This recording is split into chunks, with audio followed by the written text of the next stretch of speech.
और न्यायपालिका को चलाने में न्यायाधीशों की बहुत बड़ी भूमिका होती है। तो आज चल रहे हैं हम उन्हीं न्यायाधीशों की नियुक्ति की प्रक्रिया को समझने कि हमारे देश में न्यायाधीशों की नियुक्ति किस प्रकार से होती है, और ये भी जानेंगे कि उनको उनके पद से कैसे हटाया जाता है। वो कौन सी प्रक्रिया है जिसका अनुसरण करके हम उनको उनके पद से हटा सकते हैं। तो आइए चलते हैं और जानते हैं कि न्यायाधीशों की नियुक्ति कैसे होती है।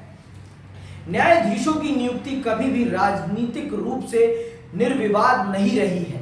मैंने पहले ही बता दिया आपको कि भारत में न्यायाधीशों की नियुक्ति कभी भी राजनीतिक विवादों के परे नहीं रही है। कहने के लिए एक जरूर कहा जाता है कि विधायिका का इसमें इंटरफेयर नहीं है, लेकिन आप बहुत अच्छे से जानते हैं कि राजनीतिक कार्यपालिका में वही लोग हैं जो विधायिका में बहुमत में हैं। जो विधायिका में बहुमत में है वही लोग राजनीतिक कार्यपालिका में हैं। तो सीधे तौर पे तो नहीं, लेकिन अप्रत्यक्ष तरीके से आपकी विधायिका इंटरफेयर करती है न्यायाधीशों की नियुक्ति में। और आप जानते हैं न्यायाधीशों के ऊपर ही पूरा का पूरा न्यायतंत्र टिका होता है। पूरा का पूरा न्यायतंत्र जो है वो न्यायाधीशों की निष्ठा, प्रतिष्ठा और उनकी कर्तव्य निष्ठा पर निर्भर करता है कि वो किस विचारधारा, किस सोच के साथ काम कर रहे हैं। उनकी सोच पर ही देश की न्याय व्यवस्था पूरी की पूरी निर्भर करती है। किसकी? न्यायाधीशों की। तो सुनना आगे। यह राजनीतिक प्रक्रिया का एक हिस्सा है। यह बात अपने आप में महत्वपूर्ण हो जाती है कि उच्च न्यायालय और सर्वोच्च न्यायालय में न्यायाधीश कौन है। समझ में आई बात? एट द एंड देखो, हमारे देश की न्यायपालिका का जो संरचना है वो ऐसी है, वो ऐसी है, पिरामिड शैली है। क्या है ये? पिरामिड, ट्रायंगुलर है। सबसे ऊपर क्या है? Supreme court. क्या है? Supreme court. फिर देश में बहुत सारे हाई कोर्ट हैं। अगली क्लास में बताना है आपको कि भारत में कितने हाई कोर्ट हैं। फिर क्या है? डिस्ट्रिक्ट कोर्ट, डीसी कहते हैं इनको, ठीक है। फिर डिस्ट्रिक्ट कोर्ट्स हैं। फिर आपके तहसील वाली अदालतें हैं, ठीक है। तो ये आपके देश में न्यायालय की क्या है? संरचना है सबसे ऊपर। और इनके जो जज होते हैं, इनकी नियुक्ति में राजनीतिक कार्यपालिका की बहुत बड़ी भूमिका होती है। इनकी नियुक्ति में सर्वोच्च न्यायालय के न्यायाधीश में और उच्च न्यायालयों के न्यायाधीश की नियुक्ति में आपकी राजनीतिक कार्यपालिका बहुत बड़ी भूमिका निभाती है। देखो, जो सर्वोच्च न्यायालय का न्यायाधीश है उसकी नियुक्ति में तो पूरी तौर पर आपकी राजनीतिक कार्यपालिका इन्वॉल्व रहती है। और ये जो होता है ये इनके निर्धारण में बहुत बड़ी भूमिका निभाता है। तो जो व्यक्ति यहाँ है जिसने उसे यहाँ पर सर्वोच्च न्यायालय का न्यायाधीश बनाया है, तो वो इस बात का ध्यान नहीं रखेगा कि जो और अदालतें हैं राज्यों में, जो सर्वोच्च न्यायालय है, उनमें भी उन्हीं की विचारधारा का व्यक्ति बैठे। चाहेगा कि नहीं चाहेगा? तो ये होता ही होता है। आगे सुनिए। और ये हर टाइम हुआ है, ऐसा नहीं कि कांग्रेस के टाइम नहीं हुआ है, भाजपा के टाइम हो रहा है, दोनों के समय कालखंड में ये हुआ है, ठीक है।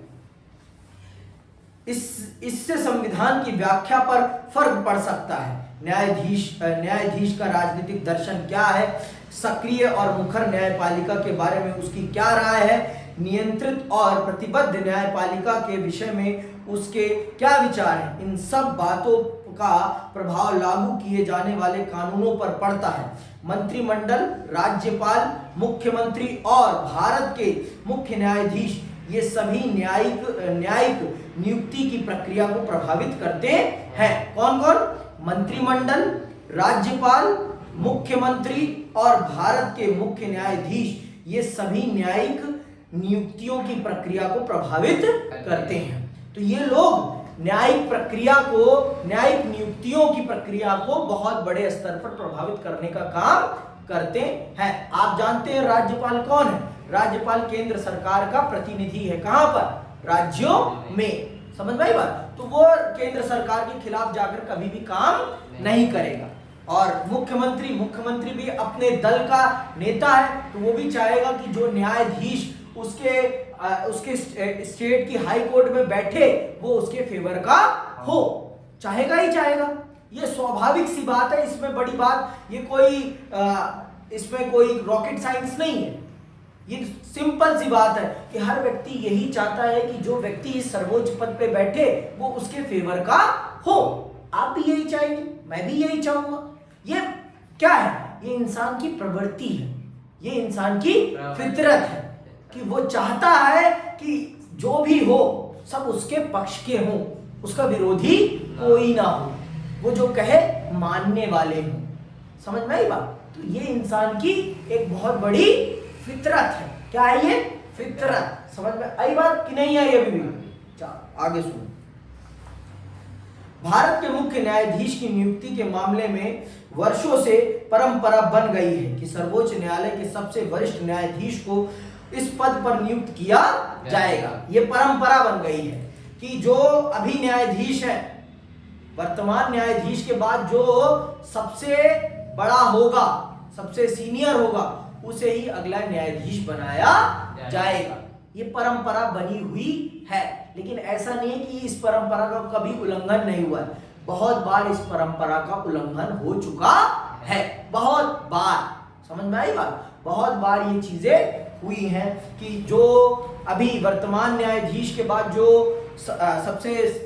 सबसे बड़ा व्यक्ति है या सबसे सीनियर है, उसे ना बनाकर उससे कम से कम 3-4 छोटे मतलब कम ग्रेड के न्यायाधीश को सर्वोच्च न्यायालय का जज नहीं कहते उनको, ठीक है, न्यायाधीश नियुक्त कर दिया गया है। चीफ जस्टिस ऑफ इंडिया कहते हैं उनको। क्या कहते हैं? Chief justice of India. लेकिन इस परंपरा को 2 बार तोड़ा भी गया है। कब कब? 1973 में 3 वरिष्ठ न्यायाधीशों को छोड़कर न्यायमूर्ति एन रे को भारत का मुख्य न्यायाधीश नियुक्त किया गया। फिर 1975 में न्यायमूर्ति HR खन्ना को पीछे छोड़ते हुए न्यायमूर्ति MH बेग की नियुक्ति की गई। तो ये 2 बार इस परंपरा को तोड़ा गया है।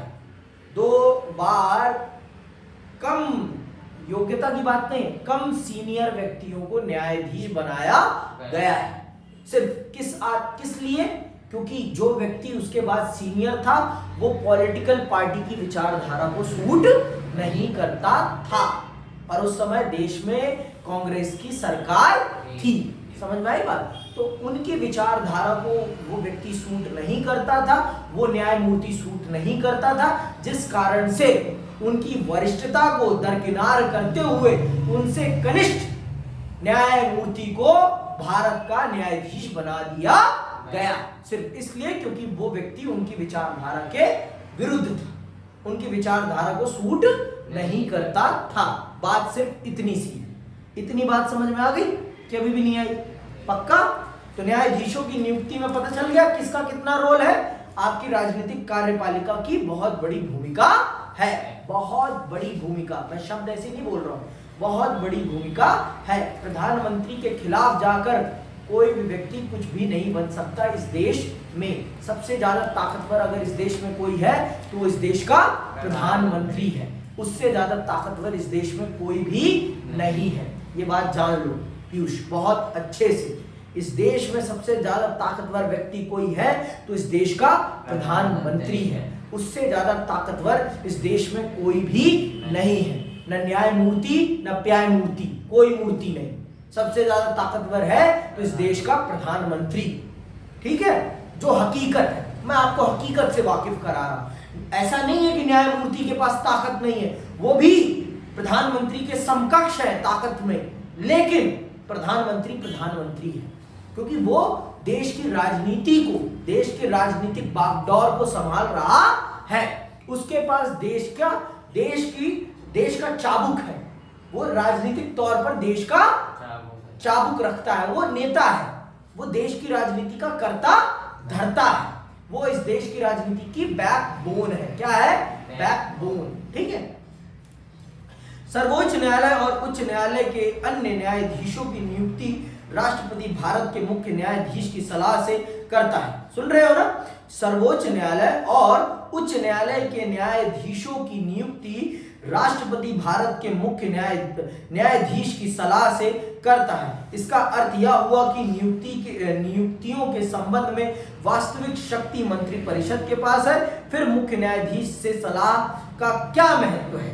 लेकिन बहुत महत्व है, क्योंकि देखो न्यायाधीश जो भारत का मुख्य न्यायाधीश वो जानता है कि कौन व्यक्ति कितना कर्मठ है और कितना कर्मशील है, तो उसकी सलाह की बहुत वैल्यू होती है, बहुत वैल्यू होती है। किसके? न्यायाधीश की। भारत के प्रमुख न्यायाधीश की उच्च न्यायालयों के और सर्वोच्च न्यायालयों के न्यायाधीशों की नियुक्ति में बहुत बड़ी भूमिका होती है। समझ में आई बात कि नहीं आई? अभी भी पक्का? आगे सुनो। 1982 से 1998 के बीच यह विषय बार बार सर्वोच्च न्यायालय के सामने आया।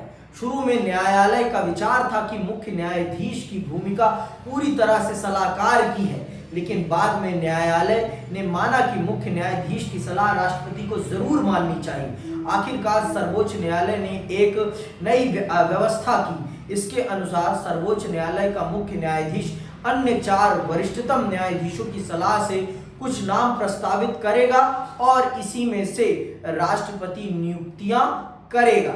इस प्रकार सर्वोच्च न्यायालय ने नियुक्तियों की सिफारिश के संबंध में सामूहिकता का सिद्धांत स्थापित किया।